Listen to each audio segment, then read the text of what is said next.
नाटक की जो परंपरा है उसके सूत्र मिलते हैं, लेकिन इसका मुख्य रूप से जो नाटक का एक समूचा ग्रंथ है वह है भरत मुनि का नाट्य शास्त्र। और भरत मुनि ने अपने नाट्य शास्त्र में अपने नाट्य शास्त्र की क्या परंपरा है, कैसा नाट्य गृह होना चाहिए, वह नाट्य गृह ऐसा होना चाहिए जिसमें हम जो बोल रहे हैं वह दर्शक देर का उसको आराम से उसको सुन सके, उसे देख सके, उसको कितनी परिधि में वह होना चाहिए, उसका क्या प्रकल्प होना चाहिए, उसकी हवा भी आती रहे और ये किस तरह का खुला वातावरण होना चाहिए, उसका वीर ललित वीर प्रशांत, ये सब वाक्यम रसात्मकम काव्यम है। यानी रस के बिना नाटक है ही नहीं। क्योंकि आप जैसे मंचन किया, जैसे आज के पेपर में भी आया था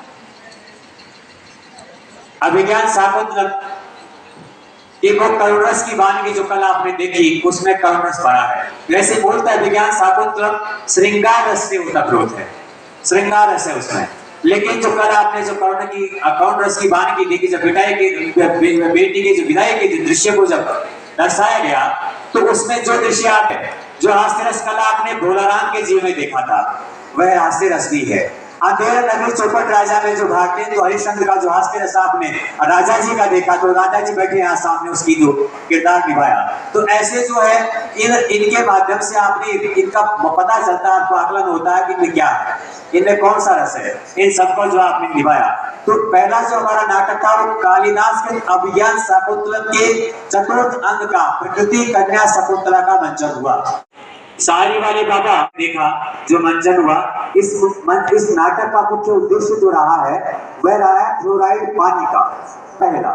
दूसरा रहा है आज हमारी जो कला की जो गायकी विधा है वह गायकी विधा समाप्त होने के कगार पर है।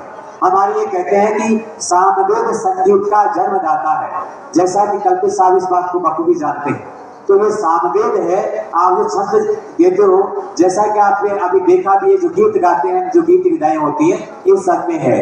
तो ये जो इस शायरी वाले बाबा का जो दृष्टिकोण रहा है वह दृष्टिकोण भी यही रहा है। द्वारिका से निष्ठा ये पंडित अंबिकादास व्यास शिवराज विजय की कथा है और उसका एक कर्तव्य निष्ठा, द्वारपाल कर्तव्य निष्ठा को दर्शाया गया है, जिसे राजस्थान ग्रामोत्थान से जुड़े 2 बच्चों ने इसको अभिनय किया। और एक है मनसा निदानम, यानी अगर हमारा मन पर विजय हमने पाली है तो दुनिया की कोई ऐसी ताकत नहीं है जिसके कारण से आप पराजित हो। यानी अगर आपने आत्मविश्वास से फलदायक है, यानी आत्मविश्वास सफलता की पहली सीढ़ी है। यदि आपने अपने मन पर विजय पा लिया, सच्चे अर्थों में आप पूरी दुनिया पर राज करेंगे। इस प्रकार से जो हमारी जो नाट्य विधा है वह नाट्य विधा हमें बताती है। आप देखेंगे कि करुण रस की वानगी यही नहीं मिलती है, महाभूति के उत्तर रामचरित में मिलती है जहाँ पत्थर गिरो पड़ता है। दंडकारण्य में जब श्री राम जाते हैं तो वहां पर जो दृश्य देखा जाता है वह देख देख करके कहते हैं। इतना ही नहीं, रघुवंश महाकाव्य की जो प्रकृति के चित्रकार महाकवि कालिदास ने अपने 8वें सर्ग में कुछ यूं कहा है, सृग्यं यदि जीवितापः हृदये किं निहिताद् अन्तिमम्। आज और इंदु विलाप होता है। पता है आज कौन थे? आज कौन थे? दिलीप के हुए रघु और रघु के हुए अज के हुए दशरथ और दशरथ के हुए थे 4 पुत्र। समझ गए? तो ये आज इंदुमती। तो आज विलाप इसका देखिए आप, जब इंदुमती के नारद जी की वीणा से पुष्प गिरता है और वह पुष्प गिर जाने मात्र से उनकी पत्नी की मृत्यु हो जाती है, तब वह कहते हैं कि यदि माला के फूल गिरने से यदि मेरी पत्नी की मृत्यु हो सकती है तो लो ये पूरे फूलों की माला का हार मैं अपने गले में पहनता हूँ, ये मुझे क्यों नहीं मारती है? सच है, कहीं ईश्वर की इच्छा से अमृत भी विष हो जाता है और कहीं विष भी अमृत हो जाता है। तो आज जो पानी है ये पानी विष होता जा रहा है। इस पानी को बचाने का जो उद्देश्य था वह था शायरी वाले बाबा, उसका उद्देश्य, क्योंकि अब जल को औषधि बताया है। जल के बारे में ज्यादा कुमार साहब बैठे हैं वो जानते हैं, तो पानी का कितना अपने आप में बड़ा महत्व है ये माध्यम से देखा गया है। और दुनिया के मशहूर नाटक कालिदास की शकुंतला की तो कोई तुलना ही नहीं है, क्योंकि वही एक ऐसा नाटक है जिसमें ये बताया गया है कि यदि काव्यों को, अगर नाटकों को पढ़ना ही हो तो अभिज्ञान शाकुंतला को पढ़ डालिए। इसीलिए कहा गया काव्येषु नाटकम रम्यम तत्र रम्यापि शकुंतला तत्रापि च चतुर्थम का श्लोक चतुष्टयम, यानी 4 श्लोकों से बहुत ही बेहतरीन है, बहुत ही अच्छे हैं। उन 4 श्लोकों को सौभाग्य से मुझे बोलने का कल मौका मिला था और 4 श्लोक आपको बिल्कुल मौखिक रूप से आपको सुनने का अवसर भी मिला। तो ये जो वही 4 श्लोक है जिन्हें प्रकृति का वर्णन है, हमारे हर जगह आप देखिए, हर जगह इसमें वर्णन मिलेगा। तो ये शकुंतला के इन नाटकों के माध्यम से नाट्य विधा जो हमारी रही, ये हमारा नाटक था। अब इस आयोजन का मुख्य उद्देश्य क्या रहा? ये आयोजन हमने किया क्यों?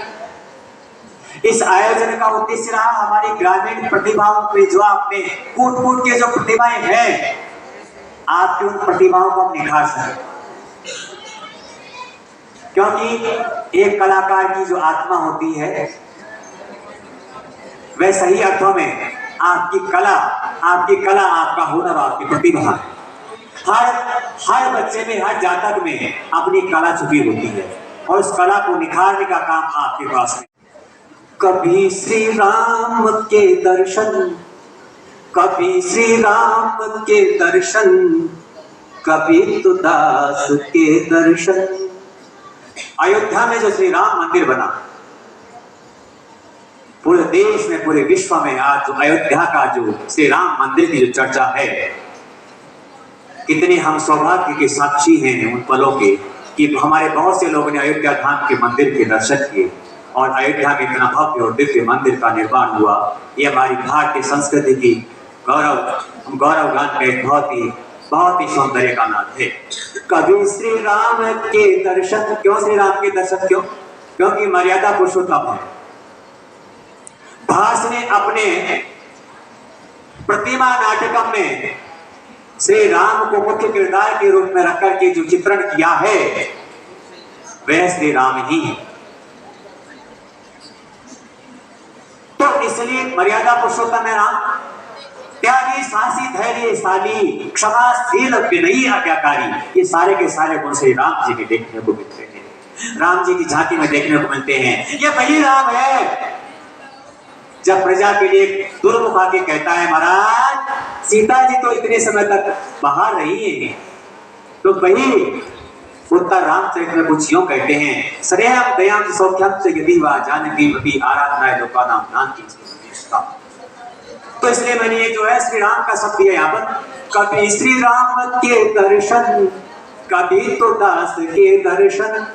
कालिदास न होते तो क्या शकुंतला बनती? फिजाओं में हवाओं में हो नटराज के दर्शन। ये नटराज आपको दिखा, नटराज भगवान शिव का ही एक नाम है, भगवान शंकर का ही एक नाम है। जिस जगह पर जो आप जो हम कर रहे हैं, जो मंचन कर रहे हैं, भगवान शंकर का ही है। नृत्य में जो शिव तांडव स्तोत्रम, लास्यम, ये ऐसे जो शब्द आते हैं, ये सब नटराज भगवान शंकर को समर्पित है। जो नाट्य विधा है भगवान शिव को ही समर्पित है, भगवान शिव की ही नहीं।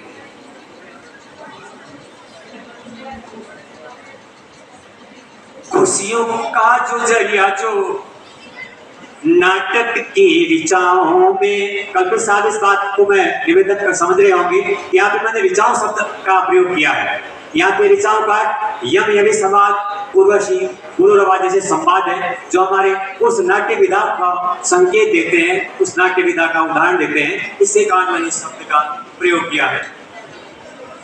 जीने का जो जरिया है नाटक की लताओं में, जीने का जो जरिया है नाटक की लताओं में।